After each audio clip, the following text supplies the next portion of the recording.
2024 ఎన్నికల్లో మచిలీపట్నం నియోజకవర్గం నుంచి పేర్ని కిట్టు పోటీ చేశారు. ఓటమి పాలయ్యారు. పేర్ని నాని రాజకీయంగా విరామం ప్రకటించడంతో కార్యకర్తల్లో కొంత నైరాశ్యం ఏర్పడింది. కానీ పార్టీ ఓటమి తర్వాత 2024 ఎన్నికల్లో పేర్ని నాని మళ్లీ రంగంలోకి దిగారు. పార్టీ వాయిస్ గా నిలబడ్డారు. అప్పటి నుంచి కార్యకర్తల్లో ధైర్యం వచ్చింది. పార్టీ పుంజుకుంది. మచిలీపట్నం నియోజకవర్గం ప్రతి కార్యక్రమాన్ని నిర్వహిస్తున్నారు. వైఎస్ఆర్సీపీ అధిష్టానం పిలుపునిచ్చినటువంటి కార్యక్రమాలు. అదే సమయంలో పేర్ని నాని వైఎస్ఆర్సీపీ వాయిస్ గా నిలబడ్డారు. ప్రతి అంశంలోనూ తెలుగుదేశం కూటమి ప్రభుత్వాన్ని ప్రశ్నిస్తూనే ఉన్నారు. అధికారం కోల్పోయిన మొదటి నుంచి. అందుకే పేర్ని నాని గొంతును ఆపాలని తెలుగుదేశం పార్టీ వ్యూహాత్మకంగా ఆయన పైన బియ్యం అక్రమ రవాణా పేరుతో కేసులు నమోదు చేసే ప్రయత్నం చేశారు. భూములకు సంబంధించినటువంటి అంశంలో ఆయనను కేసుల్లో ఇరికించే ప్రయత్నం చేశారు. అయినప్పటికీ కూడా పేర్ని నాని ఏమాత్రం వెనక్కి తగ్గలేదు. ఆయన కుటుంబ సభ్యులను పోలీస్ స్టేషన్లకు పిలిపించి అవమానించారు. ఆయన్ను అనేక రకాలుగా ఇబ్బందులకు గురి చేశారు, వేధించే ప్రయత్నం చేశారు. అయినా కూడా పేర్ని నాని అదరకుండా బెదరకుండా పార్టీ కోసం ఇప్పటికీ వాయిస్ను గట్టిగా వినిపిస్తూనే ఉన్నారు.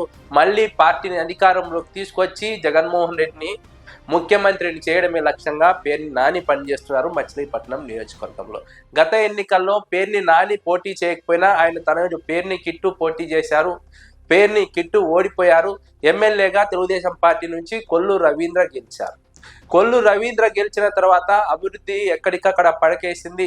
సంక్షేమ పథకాల అమలు పైన ప్రజల్లో తీవ్ర అసంతృప్తి ఉంది. ఎందుకంటే వైఎస్ఆర్సీపీ హయాంలో సంక్షేమ పథకాల అమలు బాగా జరిగింది. ప్రజలు సంతృప్తి చెందారు.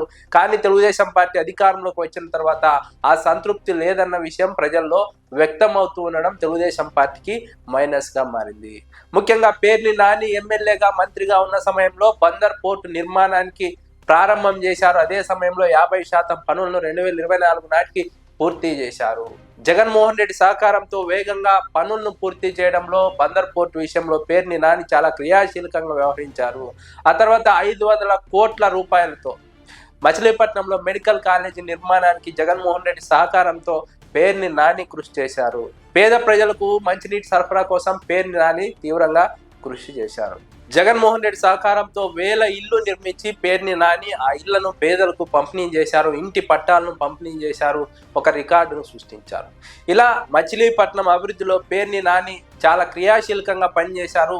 పేర్ని నాని చేసిన అభివృద్ధి ఇప్పటికీ మచిలీపట్నం నియోజకవర్గంలో కనిపిస్తోందంటే అతిశయోక్తి కాదు. పేర్ని నాని హయాంలో మొదలైన అభివృద్ధిని తెలుగుదేశం పార్టీ ఇప్పుడు పూర్తి చేయలేకపోతోంది. కొత్తగా అభివృద్ధి కార్యక్రమాలను తీసుకోలేకపోతోంది. సంక్షేమ పథకాల అమలు విషయంలో ప్రభుత్వం పైన వ్యతిరేకత ఉంది. అవినీతి అక్రమాలకు పాల్పడుతున్నారన్న ఆరోపణలు ఉన్నాయి. అదే సమయంలో కొల్లు రవీంద్ర వ్యవహార శైలిపైన ప్రజల్లో తీవ్ర అసంతృప్తి నెలకొంది. ముఖ్యంగా తెలుగుదేశం జనసేన పార్టీ మధ్య విభేదాలున్నాయి. పనుల పంపకంలో ప్రాధాన్యత విషయంలో జనసేన పార్టీ ఇక్కడ తీవ్రంగా తెలుగుదేశం పార్టీతో విభేదిస్తోంది. ఇది వైసీపీకి కలిసి వచ్చే అంశంగా విశ్లేషకులు అంచనా వేస్తున్నారు. కొల్లు రవీంద్ర పనితీరుపై ప్రజలు అసంతృప్తితో ఉన్నారు. ప్రభుత్వంపై ప్రజలు అసంతృప్తితో ఉన్నారు. జనసేన పార్టీ తెలుగుదేశం పార్టీ నాయకులపైన అసంతృప్తితో ఉంది. ఇవన్నీ కూడా వచ్చే ఎన్నికల్లో పేర్ని కిట్టుకు కలిసి వచ్చే అంశంగా విశ్లేషకులు అంచనా వేస్తున్నారు. పేర్ని నాని వచ్చిన తర్వాత నియోజకవర్గంలో నైరాశ్యంతో ఉన్నటువంటి పార్టీ క్యాడర్ యాక్టివ్ అయింది. మెడికల్ కాలేజీలను ప్రైవేట్ వారికి అప్పగించడాన్ని వ్యతిరేకిస్తూ చేపట్టినటువంటి నిరసనలను పెద్ద ఎత్తున చేపట్టింది. ఈ కార్యక్రమంలోని దాదాపు 400 మందికి పైగా వైసీపీ క్యాడర్పై కేసులు పెట్టారంటే అర్థం చేసుకోవచ్చు ఇక్కడ ఎంత ఎఫెక్టివ్గా ఆ కార్యకర్తలు పనిచేశారు.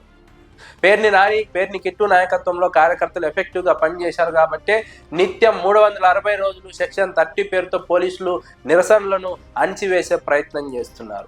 ప్రభుత్వం పైన గలం విప్పుతున్నటువంటి పేర్ని నాని అదే సమయంలో క్షేత్రస్థాయిలో నిరసనలతో ప్రభుత్వాన్ని ఎండగట్టే ప్రయత్నం చేస్తుండడంతోనే పోలీసులు ఈ విధంగా అణిచివేసే ప్రయత్నం చేస్తున్నారని పేర్ని నాని అనేక సందర్భాల్లో కూడా విమర్శించారు.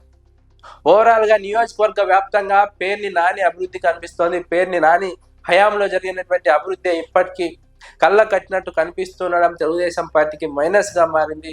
అదే సమయంలో పేర్ని నాని పైన రాజకీయ వేధింపులు ఆయనకు సానుభూతిని తీసుకొచ్చాయి. ఆయన గట్టిగా మాట్లాడుతున్నారన్న కారణంతో ఆయన పైన అనేక కేసులు నమోదు చేయడం ఆయనకు సానుభూతిగా మారింది. అదే సమయంలో తెలుగుదేశం పార్టీ వైఖరి, తెలుగుదేశం పార్టీ అవినీతి అక్రమాలు ప్రజలకు అసంతృప్తికి కారణమయ్యాయి. సంక్షేమ పథకాల అమలు విషయంలో వైఫల్యం ప్రజల్లో అసంతృప్తికి కారణమైంది. అన్ని రకాలుగా పేర్ని నానికి ఇక్కడ పాజిటివ్ రెస్పాన్స్ వస్తుంది. పేర్ని నాని మళ్ళీ యాక్టివ్ కావడంతో కార్యకర్తల్లో ఒక ధైర్యం వచ్చింది, ఒక స్థైర్యం నింపారు పేర్ని నాని. వచ్చే ఎన్నికల్లో పేర్ని కిట్టు సులువుగా గెలుస్తారని విశ్లేషకులు అంచనా వేస్తున్నారు.